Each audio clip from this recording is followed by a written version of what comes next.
Hello everyone, welcome to my third video on Open CyberSecurity Schema Framework. My previous two videos covered details on OCSF Schema and OCSF Server.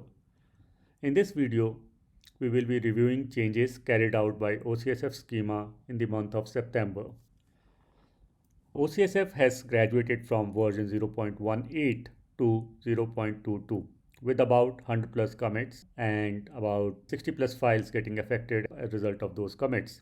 These commits have been made by approximately 9 contributors, and of which about 3 of them were new contributors. So let's first have a quick glance at the summary of changes. There were some new classes added, like for example, Remote Frame Buffer Protocol, SMTP, date time. The idea for date time was to support RFC 3339 specification.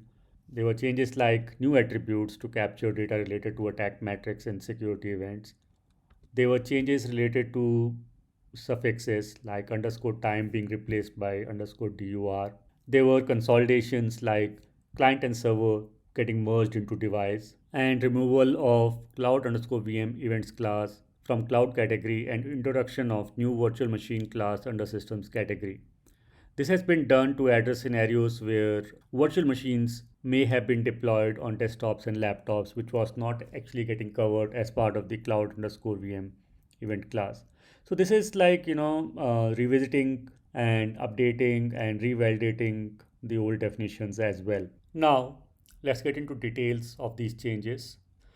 As part of this, we will be reviewing the changes specific to the event classes, objects, and profiles.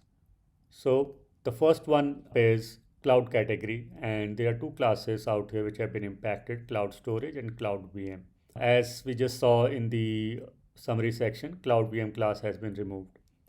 Whereas in case of cloud storage, it has been more of a minor change where containers are now being referred as buckets, resulting in attributes like data underscore container being referred as data underscore bucket. Next up is findings category, and there are two classes out here specifically. One is findings, second is security findings. In the findings class, malware profile has been removed. New attributes have been added to manage the state. These attributes are like enums defining the state, and there are 4 states which have been defined as part of it, which refers to the life cycle of a particular finding: a new finding or a finding in progress or a suppressed finding or a resolved finding. Now, coming to security finding class, the main change out here is the inheritance. So earlier, this class was being extended from the base event class, which has been corrected to now extending from finding base class. Other changes include cloud profile being removed from security finding class, including its attributes being removed. Also, by virtue of being finding, the states are also there in part of the security finding class. New attribute attack is defined to capture data related to attack metrics. Next is network category. In this, there are changes to attributes, removal of certain profiles, new classes as well. So if we go on one by one item, DHCP sees change in terms of time to duration, which is a perfect example where the lease duration is generally referred in terms of time frame for how long that particular lease is going to be. So lease time has been renamed to lease duration or underscore DUR to correctly reflect the same. DNS and network, the changes are more on the terms of removal of reputation profile and attributes related to that. In case of RDP, the host profile has been removed and new attributes like capabilities and remote display have been added. And on the other hand, attributes like client have been replaced with device as per the change that has been done. SMB does not see the change into device. I could not find out the reason behind that, but the attributes client and server have been removed from them. As I said, client has been replaced with client underscore hash and server has been replaced with server underscore hash. A new attribute protocol version has also been added in this case. In case of system category, file and folder classes have been merged into file system class, just like client and server objects getting merged into device object. Also, one of the include file process JSON has been merged. Attributes from that actually have been merged into process class. The reason that I could find out in the comments and issue section was that these attributes are not getting used anywhere else and do not really demand a separate file to be defined for that. And last but not the least, the introduction of virtual machine class to address scenarios where VMs may have been deployed on desktops and laptops. We understand by now that all the event classes are inherited from base event class. So any change in the base event class will impact other classes as well. In this case, there are three specific changes that I have observed.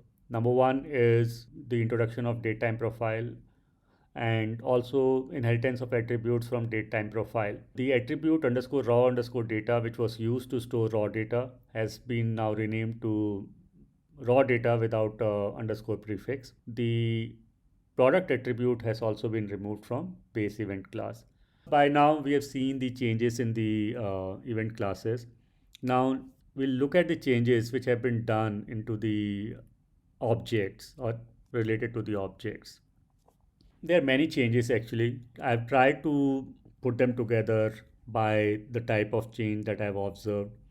Like, for example, authorization has a minor change where permission is now called policy. Whereas in cases like certificate file, finding domain info, job process, session, and signature objects, creation time is now called created time. In case of cloud, service object has been removed. In case of device hardware info, two new attributes like desktop display and keyboard info have been added. In case of domain info and finding, update time has been converted or renamed to modified time. There are some new objects as well, like email, frame buffer, pixel info, policy, and VNC. Server and client objects have been deleted and their attributes have been merged into device, though device is not a new object. In case of findings, first occurrence has been replaced with first seen time, and last occurrence has been replaced with last seen time.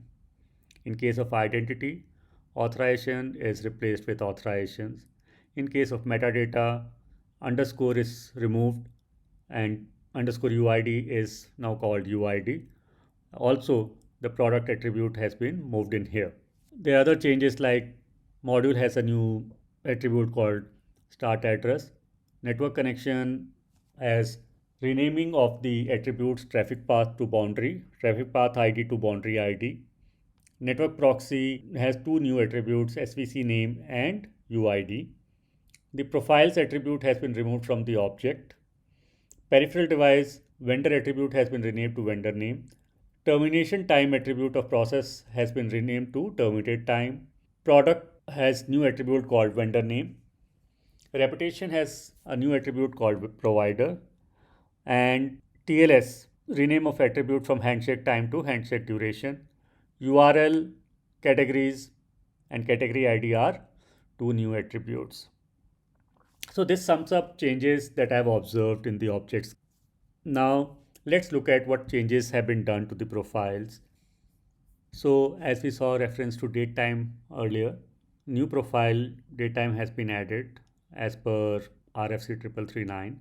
Though attributes have been not clearly defined, it's more like a placeholder at this point in time in my view, but I'm sure attributes will fall in as the profile has been defined. Apart from this, the only other change was with the reputation profile, where attributes like categories, category IDs, domain info, parent categories, and provider were removed. So these were all the changes that I could find in the objects, profiles, and classes across. This was an interesting learning and tedious exercise, honestly speaking.